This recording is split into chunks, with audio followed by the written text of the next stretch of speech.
ரெண்டையும் வெட்டாம இருக்கணும். இவர் கொடுக்கிற நேரத்தை தான் பார்க்கணும், பெருநாள் அப்படின்னு பார்க்க கூடாது. இவர் எப்ப இவர் குர்பான் கொடுக்கிறாரோ அது வரைக்கும் இந்த 2 காரியத்தை செய்யாம இருக்கிறது நல்லது என்றார்கள் நபிகள் நாயகம் ஸல்லல்லாஹு அலைஹி வஸல்லம் அவர்கள். அது கடமையா அப்படின்னா கடமை கிடையாது. ஒரு ஆளு உதயகுதான் நினைச்சாரு, துல்ஹஜ் மாதம் 1 வந்துருச்சு, அது பிறகு நகத்தை வெட்டினாரு, குற்றமா? குற்றம் கிடையாது.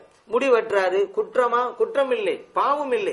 ஆனால் இந்த வழிமுறையையும் நடைமுறையும் பேணி நடந்தால் அவருக்கு நன்மை கிடைக்கும். சுன்னத்தான காரியம். ஸல்லல்லாஹு அலைஹி வஸல்லம் நகத்தை வெட்டவானான்னு சொல்லியிருக்காங்கல்ல, இவர் நகத்தை வெட்டாம இருந்தான்னு வைங்க, அந்த குர்பான் கொடுக்கிற வரைக்கும் அதிக நன்மைகளை பெறுகிறார். அதே போல துல்ஹஜ் மாதம் 1 குர்பான் கொடுக்கிற வரைக்கும் முடிய வெட்டாம இருந்தாலும் வச்சுக்கிறேன், அதிக நன்மைகளை பெறுகிறார்.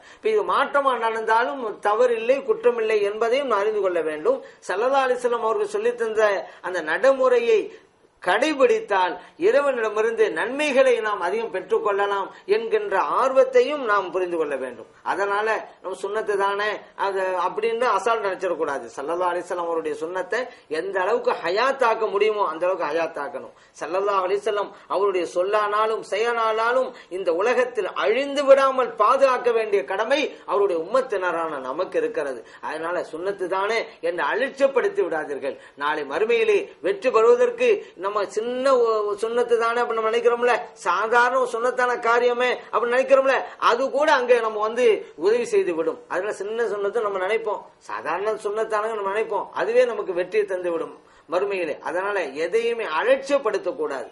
சிறிய வணக்கமாக இருந்தாலும் அதை நிறைவேற்ற வேண்டும் என்கின்ற ஆர்வமும் பிடிப்பும் நம்மிடம் இருக்க வேண்டும். அப்படிங்கறத நாம் புரிந்து கொள்ள வேண்டும். அடுத்ததாக இந்த குர்பான் கொடுக்கக்கூடியவர் இஹ்லாஸான நிய்யத்தோடு இந்த காரியத்தை நேற்ற வேண்டும். இறைவனுக்காக, பேரு புகழுக்கு அல்ல, 4 பேர் நம்மளை பாராட்டுவாங்க அப்படிங்கறதுக்காக அல்ல. இதை நம்ம கொடுக்காம இருந்தா 4 பேர் நம்மளை என்ன பேசுவாங்க, குறையில பேசுவாங்க அப்படிங்கிறதுக்காக அல்ல.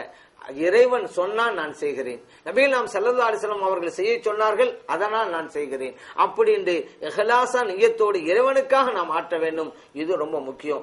ஏன்னா அல்லாஹ் தஆலா நம்முடைய உள்ளத்தை தான் பார்க்கறான். நபிகள் நாயகம் ஸல்லல்லாஹு அலைஹி வஸல்லம் சொல்லி தந்தாங்க, இன்னமல் அஅமாலு பின்னியாத், எந்த ஒரு வணக்கமாக இருந்தாலும் எண்ணத்தை பொறுத்தே அமைகிறது அப்படின்றாங்க. இது புகாரில் பதிவு செய்யப்பட்டிருக்கிறது. அதனால நம்முடைய உள்ளம் எப்படி இருக்கிறது ஒரு காரியத்தை செய்யும் பொழுது அதை தான் அல்லாஹ் பார்க்கறான். நபிகள் நாயகம் ஸல்லல்லாஹு அலைஹி வஸல்லம் கூட சொன்னாங்கல்ல, இன்னல்லாஹ லா யன்துரு இலா சுவரிக்கும், இறைவன் உங்களுடைய வெளித்தோற்றத்தை பார்ப்பதில்லை, வலாக்கின் யன்துரு இலா குலூபிக்கும், உங்களுடைய உள்ளங்களைத்தான் இறைவன் பார்க்கிறான் என்று நபிகள் நாயகம் ஸல்லல்லாஹு அலைஹி வஸல்லம் சொல்லி தந்தாங்க. அதனால இந்த வணக்கத்தை நாம் ஆற்றுகிறோம் என்றால் நாம் இறைவனுக்காக தூய எண்ணத்தோடு ஆற்ற வேண்டும். இது ரொம்ப முக்கியம். ஏன்னா அந்த இஹ்லாஸ் தான் இறைவனை போய் சேருகிறது. நம்முடைய தூய எண்ணம் தான் இறைவனை போய் அடைகிறது. அதுதான் இறைவனும் நமக்கு நன்மையும் பெற்று தருகிறது. இதைத்தான் இறைவன் குர்ஆனில் சொல்லி காட்டுறான், லை யனாலல்லாஹு லுஹூமுஹா வலா திமாஉஹா, நீங்கள் குர்பான் கொடுக்கிறீங்கல்ல, அந்த பிரானுடைய மாமிசம் இறைவனை போய் அடைவதில்லை, அந்த பிரானுடைய இரத்தம் இறைவனை போய் சேர்வதில்லை, வலாக்கின் யனாலுஹு தக்வா, நீங்கள் குர்பான் கொடுக்கின்ற போது உங்களுடைய உள்ளத்திலே குடிகொண்டிருக்கக்கூடிய அந்த தக்வா இறையச்சம் எப்படி இருக்கிறது, அதுதான் இறைவனை போய் சேருகிறது. ஆகவே அந்த தக்வாவை பெற்றுக்கொள்ள வேண்டும், அந்த இஹ்லாஸை பெற்றுக்கொள்ள வேண்டும். அதன் மூலம் நாம் கொடுக்கிற உதவினுடைய நன்மையை அதிகமாக இறைவனிடமிருந்து நாம் பெற முடியும் என்கின்ற உண்மையை அறிந்து கொள்ள வேண்டும். அரஃபா நாளில் நோன்பு வைப்பது சுன்னத்தா? அரஃபா அன்னைக்கு நோன்பு வைப்பது சுன்னத்தாக்கப்பட்டிருக்கிறது நம்முடைய மார்க்கத்துல. துல்ஹஜ் மாதம் பிறை 9 தான் அரஃபாவுடைய நாள். அந்த அன்னைக்கு நோன்பு வைக்க வேண்டும். நபிகள் நாயகம் ஸல்லல்லாஹு அலைஹி வஸல்லம் சொன்னாங்க, இந்த அரஃபா தினத்தன்று ஒருவர் நோன்பு வைத்தால் அவருடைய ஒரு வருடத்தினுடைய பாவங்கள் எல்லாம் அழிக்கப்பட்டு விடுகின்றன. ஒரு வருடத்தினுடைய பாவத்திற்கு பரிகாரமாக இந்த நோன்பு அமைந்துவிடும் என்று நபிகள் நாயகம் ஸல்லல்லாஹு அலைஹி வஸல்லம் சொல்லியிருக்கிறாங்க. அந்த அளவுக்கு சிறப்பான ஒரு நோன்பு அரஃபாவுடைய நோன்பு, அதை நம்ம வைக்கணும். அது இந்த நோன்பு சுன்னத்து அப்படிங்கிறது கூட ஹாஜிகளுக்கு கிடையாதுங்க. ஹாஜிகள்லாம் போயிருக்காங்கல்ல மக்காவுல, அவங்க அரஃபா அன்னைக்கு போவாங்க, அரஃபா அன்னைக்கு அரஃபாவுடைய மைதானத்துக்கு வருவாங்க. துல்ஹஜ் மாதம் பிற 9 அன்னைக்கு அரஃபாவுடைய மைதானத்துக்கு வருவாங்க. அந்த ஹாஜிகள் அன்றைக்கு நோன்பு வைத்திருக்க மாட்டார்கள். காரணம், ஹாஜிகளுக்கு அது சுன்னத்தல்ல. ஹாஜிகள் அல்லாத ஹஜ் செய்ய போகலையில மற்ற மக்களுக்கு தான் அது சுன்னத்து. அதனால அந்த அரஃபாவுடைய சுன்னத்தான் நோன்பை நாம் நோற்று அது நன்மைகளை பெற வேண்டும்.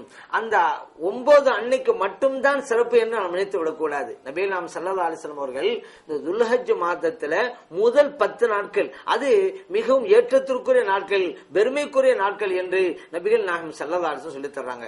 அதனால துல்ஹஜ் மாதம் பெற 1 வந்துட்டா அதுல இருந்து 10 நாட்கள் அதாவது பெருநாள் வரைக்கும் நீங்க அதிக வணக்க வழிபாடுகளை செய்யுங்கள் என்றும் நபிகள் நாயகம் ஸல்லல்லாஹு அலைஹி வஸல்லம் சொல்லி இருக்கிறாங்க. அப்ப பிற 1ல இருந்து 9 வரைக்கும் நீங்க நோன்பு வைங்க. அந்த நோன்பு ஒரு வருடத்தின் நோன்புக்கு ஈடானது அப்படின்னாங்க. துல்ஹஜ் மாதம் பிற 1, 2, 3 இதுல எல்லாம் நோன்பு வைப்பது நல்லது. ஒரு நாளுடைய நோன்பு ஒரு வருடத்துடைய நோன்புக்கு நிகரானது அப்படிங்கறத நபிகள் நாயகம் ஸல்லல்லாஹு அலைஹி வஸல்லம் சொல்லி தந்திருக்கிறாங்க. அதே போல இந்த 10 நாட்களுடைய இரவுகளில் நின்று வணங்குவது அப்படிங்கிறது லைலத்துல் கத்ர் இரவிலே நின்று வணங்கினால் எந்த நன்மையை தருமோ அந்த நன்மையை உங்களுக்கு பெற்று தரும் என்பதையும் நபிகள் நாயகம் ஸல்லல்லாஹு அலைஹி வஸல்லம் சொல்லி இருக்கிறாங்க. இந்த ஹதீஸ் திர்மிதியில, இப்னு மாஜாவுல பதிவு செய்யப்பட்டிருக்கிறது. ஆகவே நாம் அரஃபா அன்னைக்கு மட்டுங்கிறதல்ல, பிற 1ல இருந்து பிற 9 வரைக்கும் உள்ள நாட்கள்ல, ஏன்னா பெருநாள் அன்னைக்கு தான் நோன்பு வைக்கிறது கூடாது, மார்க்கத்தை விளக்கப்பட்டிருக்கிறது, அது ஹராமாச்சு. அதனால பிற 1ல இருந்து 9 வரைக்கும் எந்த அளவுக்கு நம்மனா நோன்பு வைக்க முடியுமோ நோன்பு வச்சுக்கிற வேண்டியது. அதே போல பிற 1ல இருந்து பெருநாள் பிற 10 வரைக்கும் உள்ள இரவு காலங்கள்ல வணக்க வழிபாடுகளில் அதிகம் கவனம் செலுத்தி ஈடுபட வேண்டும். காரணம், அந்த இரவுகள் லைலத்துல் கத்ர் இரவுக்கு ஒப்பானவை என்பதை நபிகள் நாயகம் ஸல்லல்லாஹு அலைஹி வஸல்லம் சொல்லி தந்திருக்கிறாங்க. அதனால் நாம் இந்த கிடைத்ததற்கரிய இந்த 10 நாட்களை நல் வணக்கங்களில் செலவழித்து அதிக நன்மைகளை பெறுவோம். இறைவன் அத்தகைய நல்ல தௌஃபீக்கை நமக்கு வழங்கி அருள்வானாக. உதுஹியா கொடுக்க தகுதியில்லாதவை எவை? எந்த ஒரு நல்ல வணக்கத்தை இறைவனுக்காக ஆற்றும் போது நாம் மனமுவந்து செய்ய வேண்டும். அதுதான் அதிக நன்மைகளை பெற்று தரும். இந்த குர்பான் விஷயத்தில் அப்படித்தான். அதனாலதான் நபிகள் நாயகம் ஸல்லல்லாஹு அலைஹி வஸல்லம் கூட சொன்னாங்க, நீங்க குர்பான் கொடுக்கும் போது அந்த பிராணியிலிருந்து வெளிப்படுகின்ற இரத்தம் மண்ணிலே விழுவதற்கு முன்னாலேயே இறைவனை போய் சேர்ந்து விடுகிறது. அதனால நீங்க மனமுவந்து உலஹையா கொடுங்க அப்படின்னு சொன்னாங்க. அதனால மனமுவந்து கொடுக்க வேண்டும், ஆசையோடு கொடுக்க வேண்டும், முழுமையாக பூரணமாக நிறைவேற்ற வேண்டும். இது ரொம்ப முக்கியம். அப்ப இதுக்கு மாற்றமான வகையில நம்ம குர்பான் கொடுத்தால் அந்த குர்பான் இறைவனிடம் அங்கீகரிக்கப்படாது. அப்ப மனம் வந்து கொடுங்க, நல்ல பிராணியை கொடுங்க என்று நபி நாம் ஸல்லல்லாஹு சொல்லிட்டாங்க. அப்ப நல்ல பிராணி அல்லாத குறைவுள்ள பிராணியை நம்ம கொடுத்தாக்கா ஏதோ பேரு கொடுக்கணும்னு அவமே தவிர இறைவனுக்காக ஆற்றுகிறோம் அப்படிங்கிற எண்ணம் அவங்க எல்லாம் போயிரும். அதனால நபிகள் நாயகம் ஸல்லல்லாஹு அலைஹி வஸல்லம் அவர்கள் குறைபாடுள்ள பிராணியை குர்பான் கொடுக்காதீர்கள் சொல்லியிருக்கிறாங்க. அப்படி கொடுத்தா அது இறைவனும் ஏற்றுக்கொள்ளப்படாது என்பதையும் அவர்கள் அறிவித்து தந்திருக்கிறார்கள். உதாரணத்துக்கு அவங்க சொன்னாங்க, கொம்பு உடைந்தது அது கொடுங்க. ஏன்? அது குறைபாடு உள்ளது. கொம்பு இருக்கணும், குறைபாடு உள்ளது. குறைபாட்டுள்ள பிராணியை குர்பான் கொடுக்க கூடாது. அதே போல காது அருந்தது, அங்கே ஒரு குறை ஏற்பட்டு விட்டது. அதே போல நொண்டியானது, முடமுள்ள பிராணியை நம்ம கொடுக்க கூடாது. அப்புறம் அதிக வியாதி உள்ளது, அதிக வியாதி இருந்தாலும் குறைபாட்டுக்குரியது. இது போன்று குறை உள்ள பிராணிகளை நீங்க குர்பான் கொடுக்க வேண்டாம் என்று நபிகள் நாயகம் ஸல்லல்லாஹு அலைஹி வஸல்லம் தடுத்திருக்கிறாங்க. இந்த ஹதீஸ் அபூ தாவூதுல, திர்மிதியில, இப்னு மாஜா போன்ற கிதாபுகளில் பதிவு செய்யப்பட்டிருக்கிறது. அதனால இறைவனுக்காக ஆற்றுகின்ற அந்த உலஹையாவை மனம் உவந்து எந்த குறையும் இல்லாத நல்ல பரிபூர்ணமான நல்ல பிராணிய நம்ம குர்பான் கொடுப்போம். அதன் மூலம் இறைவன் நமக்கு நிறைய நன்மைகளை தருவான். உதுஹியா கொடுப்பதின் நேரம் எது? ஹஜ்ஜு பெருநாளில் உலஹியா கொடுக்கிறது அப்படிங்கிறது தொழுகை முடித்து விட்டு கொடுக்க வேண்டும் அப்படிங்கறது தான் நல்லது. பொதுவாகவே அல்லாஹ் குர்ஆன்ல சொல்லி காட்டுறான்ல, இன்னா அஅதைனாக்கல் கௌசர். நபிகள் நாயகம் ஸல்லல்லாஹு அலைஹி வஸல்லம் அவர்களே, உங்களுக்கு ஹவுலுல் கௌசர் என்கின்ற தடாகத்தை நாம் வழங்கியிருக்கிறோம். ஃபஸல்லி லிரப்பிக வன்ஹர், இறைவனை நீங்கள் தொழுங்கள், அதுக்கு அடுத்து நீங்கள் குர்பானை நிறைவேற்றுங்கள் என்று இறைவன் சொல்லி காட்டுறான். அதனால பெருநாள் அன்னைக்கு பெருநாள் தொழுகை முடித்து விட்டு நாம் குர்பான் கொடுக்க வேண்டும். அதுதான் ஏற்றமானது. அதே நேரத்தில் அந்த குர்பான் கொடுப்பதற்குண்டான நேரம் எங்கிருந்து தொடங்குகிறது அப்படின்னு பார்த்தா, ஹனஃபி இமாம் சொல்றாங்க, ஒருவர் பெருநாள் தொழுகை முடித்ததற்கு பின்னால் தான் அதோடைய நேரம் தொடங்குகிறது. அதுக்கு பின்னால் தான் கொடுக்கணும், தொழுகைக்கு முன்னால கொடுக்க கூடாது. ஒரு ஆள் 10 மணிக்கு தான் தொழுதாரா, அதுக்கு மேலதான் கொடுக்கணும். ஒரு ஆள் 9 மணிக்கு தான் தொழுதாரா, அதுக்கு மேலதான் கொடுக்கணும். தொழுகைக்கு முன்னால குர்பான் கொடுத்தா அது நிறைவேறாது என்பது ஹனஃபி இமாமுடைய கருத்து. ஷாஃபி இமாம் சொல்றாங்க, சூரியன் உதித்த பின்னால ஒரு 15 நிமிஷம் கழித்தது பின்னால் ஒருவர் 2 ரக்காத் பெருநாள் தொழுகை தொழுகிறாரு, 2 ரக்காத்துன்னு வச்சுக்கிறோங்க. அப்புறம் அதுக்கு அடுத்து 2 ஹுத்பா, 2 ரக்காத் தொழுவதற்கும் 2 ஹுத்பா பிரசங்கம் நடைபெறுவதற்கும் எவ்வளவு நேரம் ஆகுமோ அந்த நேரம் முடிந்து விட்டால் உதுஹையாவுடைய நேரம் துவங்கி விடுகிறது. இவர் தொழாமல் இருந்தாலும் கூட இவர் உதுஹா நிறைவேற்றினால் கூடத்தான் செய்யும். அதே நேரத்தில் இவர் தொழுதுவிட்டு அந்த உதுஹா நிறைவேற்றினால் தான் மிக நல்லது அப்படின்னு. ஏன் இப்படி ஒரு கருத்து வேறுபாடு ஏன் ஏற்பட்டதுன்னு கேட்டா, நபிகள் நாயகம் ஸல்லல்லாஹு அலைஹி வஸல்லம் அவங்க சொல்லி தந்தாங்க, நாம் இன்றைய பெருநாள் அன்னைக்கு முதலாக தொழ வேண்டும், அதற்கு அடுத்து தான் குர்பான் கொடுக்க வேண்டும். இந்த ஒருவர் தொழாமல் ஒரு குர்பான் கொடுக்கிறார் அப்படின்னு சொன்னா அவர் குர்பானுக்காக வேண்டி பிராணி அறுக்கல, அவர் மாமிசத்திற்காக அந்த கரியை பெற வேண்டும் என்பதற்காகத்தான் அந்த பிராணி அறுத்திருக்கிறார் என்றாகும் என்று நபிகள் நாயகம் ஸல்லல்லாஹு அலைஹி வஸல்லம் சொல்லி தந்திருக்கிறாங்க. இந்த ஹதீஸ் புகாரி முஸ்லிமில் எல்லாம் பதிவு செய்யப்பட்டிருக்கிறது. இதன் அடிப்படையில தொழுது விட்டு என்று சொன்னதை ஹனபி மாம் சொல்றாங்க தொழுகை முடித்தே இருக்க வேண்டும் அப்படின்னு. ஷாபி மாம் சொல்றாங்க அந்த தொழுகைக்குண்டான நேரம் சென்றிருக்க வேண்டும். அந்த நேரம் தொழுகைக்குண்டான நேரமே முடியல, இப்ப போய் அறுத்தான்னு வைங்கல, அது குர்பான் கொடுக்கல என்று அவர்கள். தொழுகை என்று ஸல்லல்லாஹு அலைஹி வஸல்லம் சொன்னதை ஹனபி இமாம் தொழுதே முடித்திருக்க வேண்டும் என்று விளக்கம் தருகிறார்கள். ஷாபி இமாம் தொழுகைக்குண்டான நேரம் சென்றதற்கு பின்னால் என்று விளக்கம் தருகிறார்கள். அப்ப ஷாபி இமாமா இருந்தாலும் சரி, ஹனபி இமாம் தான் சரி, அவங்க சொல்ற சட்டமெல்லாம் குர்ஆனை ஹதீஸை ஆய்வு பண்ணி தான் சொல்றாங்க நம்ம புரிஞ்சுக்கிறோம். அதனால ஷாபி மதஹப்னு சொல்லுவோம், ஹனபி மதஹப்னு சொல்லுவோம், அந்த சட்டங்களுக்கு பின்னால குர்ஆனுடைய வசனங்கள் இருக்கும் அல்லது ஹதீஸ்கள் இருக்கும் அப்படிங்க புரிஞ்சு கொள்வோம். ஆனா இன்னைக்கு மதஹப் வேணாம், நம்ம குர்ஆன் ஹதீஸே போதும் என்று சில பேர் சொல்லுவாங்க. அவங்க பின்னால் நீங்க போனீங்களாக்கா குர்ஆனும் இருக்காது, ஹதீஸும் இருக்காது. இப்படி தேமையோட கொள்கை தான் அங்க உட்கார்ந்துட்டு இருக்கும். இப்னு அப்துல் வஹாபுடைய கொள்கை தான் இருக்கும். இப்னு அப்துல் வஹாபுடைய கொள்கையையும் இப்னு தைமியாவுடைய கொள்கையும் சொன்னா மக்கள் எடுக்க மாட்டாருங்கிறதுனால குர்ஆனை சொல்றோம், ஹதீஸ் சொல்றோம், வாங்க அப்படின்னு சொல்லிட்டு குர்ஆனுக்கும் ஹதீஸுக்கும் மாற்றமான கருத்தை சொல்றாங்க.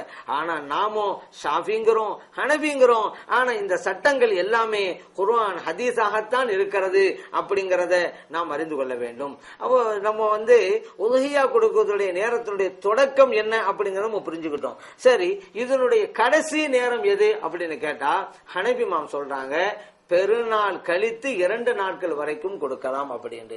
ஷாபி மாம் சொல்றாங்க பெருநாள் கழித்து 3 நாட்கள் வரை கொடுக்கலாம் அப்படின்னு.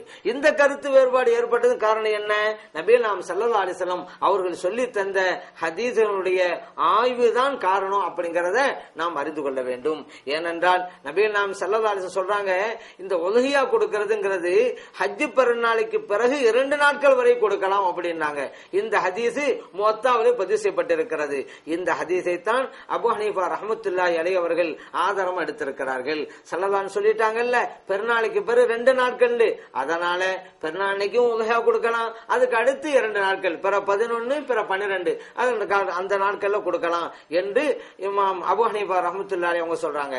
ஷாஃபி இமாம் சொல்றாங்க நபிகள் நாயகம் ஸல்லல்லாஹு அலைஹி வஸல்லம் அவர்கள் இன்னொரு ஹதீஸ்ல சொல்லி தந்தாங்க அய்யாமுத் தஷ்ரீக், தஷ்ரீக் உடைய நாட்கள் அனைத்தும் உதுஹியா கொடுப்பதற்கு ஏற்றமானது அப்படின்னா இந்த ஹதீஸ் அஹ்மதுல பதிவு செய்யப்பட்டிருக்கு, இப்னு ஹிப்பானிலும் பதிவு செய்யப்பட்டிருக்கு. இந்த ஹதீஸின் அடிப்படையிலே தான் ஷாஃபி இமாம் சொல்றாங்க ஹஜ் பெருநாள் அன்னைக்கும் கொடுக்கலாம், அதுக்கு அடுத்து அய்யாமு தஷ்ரீக்குடைய 3 நாட்கள் கொடுக்கலாம், பிற 11 பிற 12 பிற 13. பாத்தீங்களா, ஹனஃபி இமாம் ஒரு சட்டத்தை சொல்றதுக்கும் அது மொத்தால பதிவு செய்யப்பட்ட ஹதீஸ் தான் ஆதாரம். ஷாஃபி இமாம் ஒரு சட்டத்தை சொன்னதுக்கு அஹ்மதிலே இப்னு ஹிப்பானிலே பதிவு செய்யப்பட்ட ஹதீஸ் தான் ஆதாரம். அப்போ மذஹபுடைய சட்டங்கள் என்று நாம் வெளியிலே பேசிக் கொண்டாலும் அந்த சட்டங்கள் எல்லாம் ஹதீஸனுடைய வெளிப்பாடுகள், குர்ஆன் வசனத்துடைய வெளிப்பாடுகள் அப்படிங்கறத நாம் புரிந்து கொள்கிறோம். அதனால இந்த உதுஹியா கொடுப்பதற்குண்டான நேரம் தான் பிற 12 வரைக்குமா இல்ல 13 வரைக்குமா அப்படிங்கிறது. ஆனா தக்பீர் சொல்றது அப்படிங்கிறது பிற 13 வரைக்கும் இருக்குங்க. ஷாஃபி மதஹபா இருந்தாலும் சரி, ஹனஃபி மதஹபா இருந்தாலும் சரி, நம்ம தக்பீர் சொல்லுவோம். ஒவ்வொரு தொழுகைக்கு பின்னாலே தக்பீர் சொல்றோம்ல, அது பிற 13 வரைக்கும் சொல்லத்தான் வேணும். இந்த உதுஹியா கொடுப்பதற்குண்டான நேரம் தான் பிற 12 வரைக்கும் என்று ஹனஃபி இமாம் சொல்றாங்க, இல்ல பிற 13 வரைக்கும் கொடுக்கலாம் என்று ஷாஃபி இமாம் சொல்றாங்க. அப்படிங்கிற சட்டங்களையும் நாம் விளங்கிக் கொள்ள வேண்டும். உலுஹியா கரியை யார் யாருக்கு கொடுக்க வேண்டும், எவ்வளவு கொடுக்க வேண்டும்? உலுஹியாவுடைய கரிய 3 பங்குகளாக வைத்து நாம் வழங்க வேண்டும். இந்த 3 பங்கு அப்படிங்கறத வெளிப்படையாக குர்ஆன் ஹதீஸ் இல்லாவிட்டாலும் குர்ஆனுடைய வசனத்தின் மூலம் தான் இமாம்கள் இந்த சட்டத்தை எடுக்கிறாங்க. அல்லாஹ் குர்ஆன்ல சொல்லி காட்டுறான் ஃபக்குலு மின்ஹா அப்படிங்கறான், நீங்க அந்த உலுஹியா கரிய சாப்பிடுங்க. வஅத்இமுல் கானிஅ வல் முஅத்தர்ர, உங்களிடம் கேட்பவர்களுக்கும் அந்த உதஹியா கறியை கொடுங்க, உங்களிடம் கேட்காதவங்களுக்கும் கொடுங்க அப்படிங்கிறான். அப்ப இறைவங்க மூன்றாக சொல்லி காட்டான், நீங்க சாப்பிடுங்கிறான். ஆனா தனக்காக ஒரு பங்கு அப்படிங்கிறது. 3 பங்கு வைக்கிறோம்ல, நமக்காக ஒரு பங்கு, நம்முடைய உறவினர்களுக்கு ஒரு பங்கு, ஏழை எளியவர்களுக்கு ஒரு பங்கு. இந்த 3 பங்கை வைக்கிறது காரணம் இந்த வசனம் தான். நீங்க சாப்பிடுங்க என்கிறான் இறைவன். நம்ம சாப்பிடுங்கிறதுக்காக நமக்காக ஒரு பங்கு வச்சுக்கிறோம். அப்ப மக்கள்ல கேட்கக்கூடியவங்களுக்கும் ஒரு பங்கு கொடுங்க, கேட்காதவங்களும் கொடுங்க. அப்ப மொத்தம் 3 பங்கா வச்சு, நமக்கு, உறவினர்களுக்கு, ஏழை எளியவர்களுக்கு. உறவினர்கள் நம்மளை கேட்க மாட்டாங்க, அவங்களும் நம்ம கொடுக்கிறோம். அப்ப அதே போல ஏழை எளியவர்கள் நம்ம கேட்டு வருவாங்க, அவங்களுக்கும் நம்ம கொடுக்கிறோம். இந்த 3ஆக கொடுக்கிறோம். இந்த 3ஆக கொடுப்பதுங்கிறது ஒரு ஒழுங்குமுறை தானே தவிர கட்டாயம் இந்த 3 பங்கு தான் வச்சு ஆகணும், அப்படிதான் கொடுத்தாகணும் அப்படிங்கறதுலாம் கிடையாது. நமக்கு அதிகமா தேவைப்படுது, 3ல் 1 பங்கை விட அதிகமா நமக்கு தேவைப்படுது, அந்த அளவுக்கு குடும்பத்தில் நிறைய உறுப்பினர்கள் இருக்காங்க, இன்னும் நிறைய கூட வச்சுக்கலாம், நமக்கு தேவைக்கு நிறைய வச்சுக்கலாம். இல்ல நம்ம கம்மியான பேர் தான் இருக்கிறோம், 3ல் 1 பங்கே நமக்கு தேவையில்லை, கொஞ்சம் இருந்தா போதும், அவ்வளவு கொஞ்சம் மத்தெல்லாம் கொடுத்துடலாம். இது ஒரு முறை தான். அதனால 3ல் இன்னொரு பங்கை உறவினர்களுக்குத்தான் கொடுக்கணும் அப்படிங்கறது இல்ல. உறவினர்கள்ல 3 விட அதிகமாகவும் கொடுக்கலாம். ஏழை எளியவர்களுக்கு 1 பங்கு தாங்கிறது இல்ல. ஒரு முறைதான் இது. யாருக்கு அந்த நேரத்துல எப்படி எப்படி வசதி அப்படி கூட்டியும் கொடுத்துக் கொள்ளலாம், குறைத்தும் கொடுத்துக் கொள்ளலாம். அதுல எந்த பிரச்சனை இல்லை. அதே நேரத்துல இந்த உலகையா கொடுப்பதாக ஒருவர் நேர்ச்சை பண்ணிவிட்டால் அந்த கறியை நேர்ச்சை பண்ணியவர் சாப்பிடக்கூடாது. இப்ப உலகையா கொடுக்கறங்கிறது மார்க்கத்துல சுன்னத்தாக்கப்பட்ட